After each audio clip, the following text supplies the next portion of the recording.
Well, hello. My name is Sara. I'm your activity manager on board, and we hope that you're enjoying your celebrity life so far here on board the Century. Now today, as a special treat, we are here in a restricted area just available for the crew and the crew only. But for this once, we're going to let you have an inside view into exactly what our engine control room looks like. So if you're ready, let's go in. Here we go.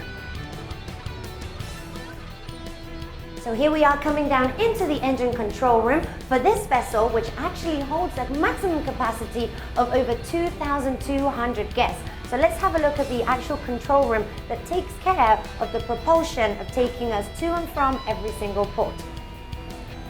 Well, yes, here we are now in the actual heart of the engine operation. This is the engine control room where everything is happening in this celebrity vessel.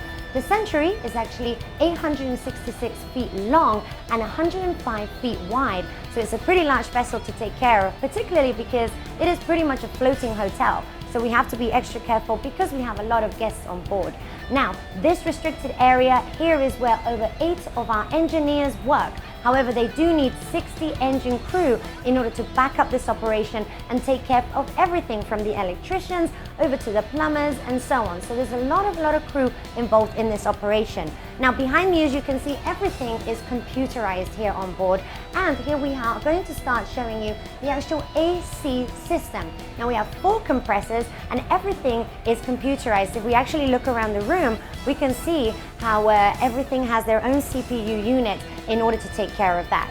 Now, we actually usually cruise at around a maximum capacity of 22 knots. So this requires a lot of extra care and attention and a very qualified and talented crew in order to run it. We're going to move on in a second over to the generators to give you an idea of not only how all of our different water is filtered on board and how we actually manage to maintain a ship with this many guests, but also all the different engines that we have and how all of that runs. So let's move on to that in just a second.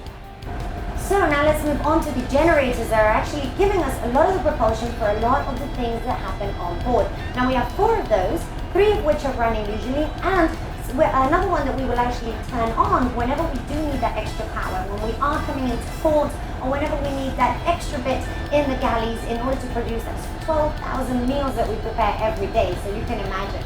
Now, let's move over to Charles, who's our 3rd engineer here on board, because he's going to be able to give you a little bit more insight than myself. So, Charles, a very good welcome to your own engine room. Thank you for welcoming me. Thank you. Now, Charles, you are from the States, is that right? Yeah, I'm from Massachusetts, yes. And you've been with us here on Celebrity for, I believe, a year and a half, is that right? Yes, yep. Oh, okay. Yep. So, recently graduated. Yes. Well, congratulations. A pleasure to have you here. Thank you. I'm glad to be here. Taking care of this operation. Now, alongside you, as we were saying before, we have another 7 engineers as well as yourself. But tell me a little bit more about these generators. How are they actually working and how are they affecting the operation? So basically the diesel engines turning the generators. These generators are what are producing the electricity, but to turn the actual generators, we have 4 diesel engines, 1 for each generator, of course. Okay. So they're 6-cylinder engines inline. They're about 6,000 horsepower each, so very powerful. They turn at about 400 or 350 RPM each. So medium speed engines turning these generators, and when these generators turn, they produce the electricity that goes throughout the ship. It provides electricity for everything from all this stuff you see in here to all of your hotel load, and freshwater generators, which is where all your water's coming from. Fresh water, we actually have a very strong program here on board, not only to treat sewage water, in which case we'll go on to that in just a second, but how are we providing our guests with that fresh water? Well, our fresh water is not coming from our sewage, so don't worry. Our fresh water is coming from the ocean, actually. We're bringing on seawater through these distiller plants, which are actually evaporators. We have 2 of them. They're providing about 75% of our water. Okay. So we bring on seawater and boil it basically until it evaporates. When it evaporates, it goes through scrubbers in a few different stages, and then it gets condensed. And when it's condensed, it's distilled water. After it's distilled, it goes through mineralizers and then gets chlorinated, after which goes through your drinking water tanks, and you drink it, shower in it, use it. I know. Now you mentioned 75%. What happens to the other 25%? The other 25% comes from our reverse osmosis plant. Oh, okay. This is, tell me about that. That sounds interesting. Same idea, coming from the ocean, bringing on seawater, but it's instead of being evaporated, it's being filtered through very fine filtration. So it gets filtered out, all the salt gets filtered out, and all the fresh water goes through mineralized again, and the chlorinated again, and goes through the same tanks as our evaporators go. Oh, right. So. Well, pretty intricate, as you were saying. Yes. Now, our guests actually may know or may not about our celebrity's strong commitment to the environment. You probably have seen on our name tags we have a little Save the Waves logo. Now, Save the Waves is actually our onboard environmental program where we're trying to give back and protect the environment as much as possible. Now, here in the engine control room, they play a very big role in that, because you're the actual one who's in charge of that wonderful job of taking care of our sewage. The lucky guy, yeah. Lucky man on board. Luckiest guy on board. So what I get to do every day is I take care of the sewage plant on board. So any sewage that comes from our guests or anywhere through all the waste is going to one big bioreactor tank. So this bioreactor tank is it's basically a tank where we grow bacteria inside. We use air plus the sewage grows bacteria. So when you grow this bacteria, it eats away at all the sewage, all the waste, and once it's eaten away to as much as it's going to be broken down, I guess, it goes through another filtration system similar to our reverse osmosis plant. Not the same plant, so don't worry. But it's very similar, very fine filtration. It's a 0.04 micron filtration, and your average bacteria is about 0.5 microns, so nothing's getting through. And we're not using this clean water for anything on board. Don't worry, it's going directly overboard. When we're 12 miles out, we send all the fresh water from the sewage plant overboard.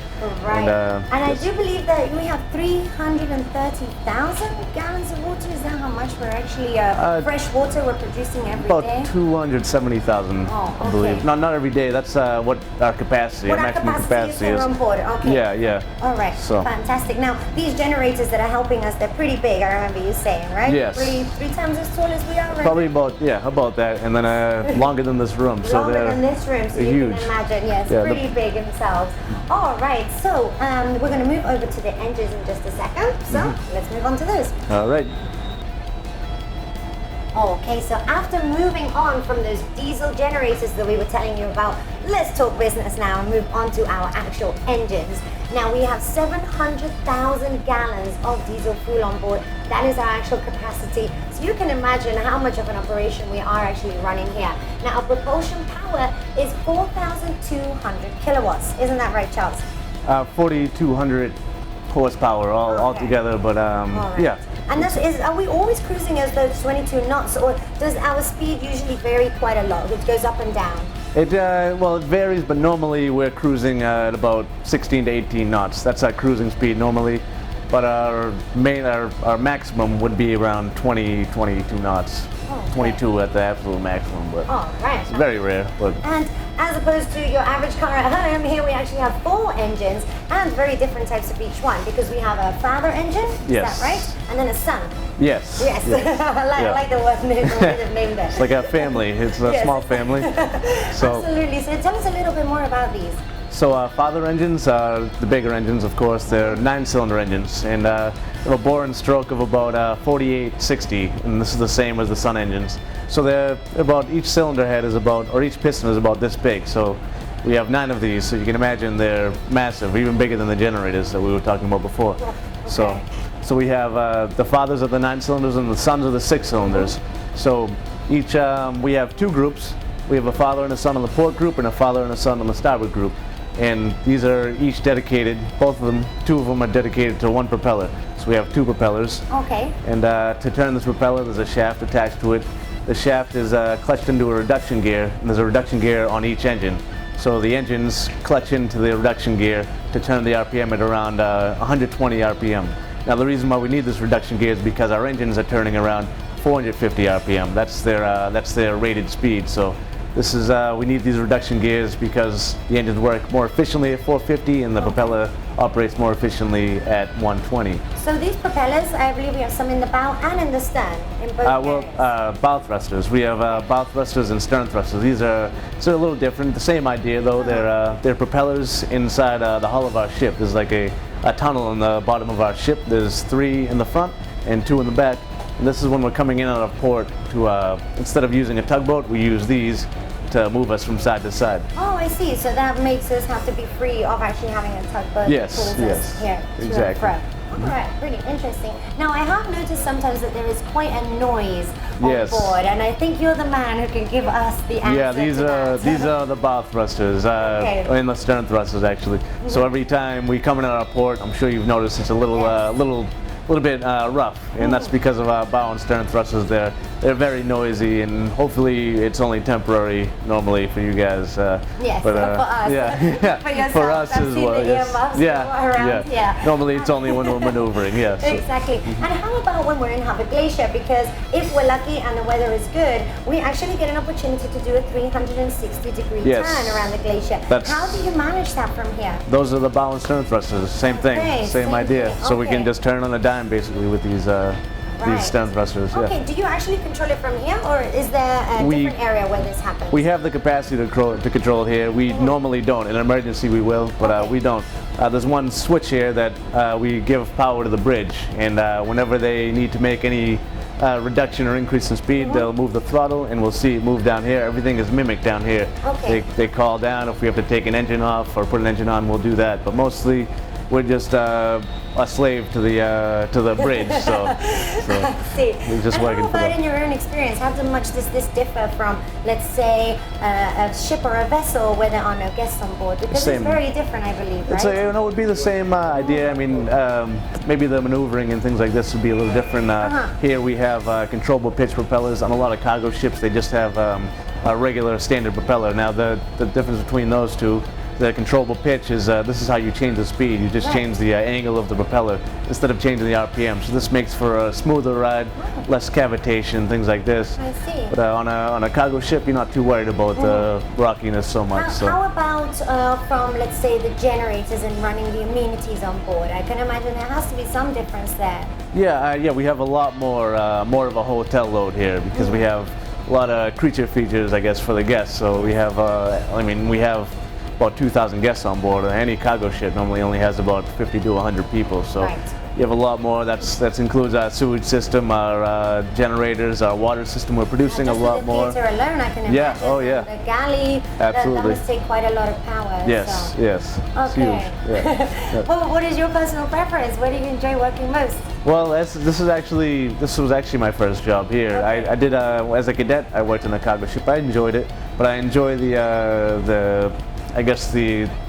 there's more people here, I guess. So it's nice. It's nice to see some people every now and then. Absolutely. So yeah. Well, ladies and gentlemen, this has been our real insight into this very restricted area, our engine control room. We hope you have enjoyed it, and do continue to enjoy your celebrity life on board. Once again, my name is Sara. I'm your activity manager, and on behalf of all of our crew on board, have a nice day and enjoy your celebrity life.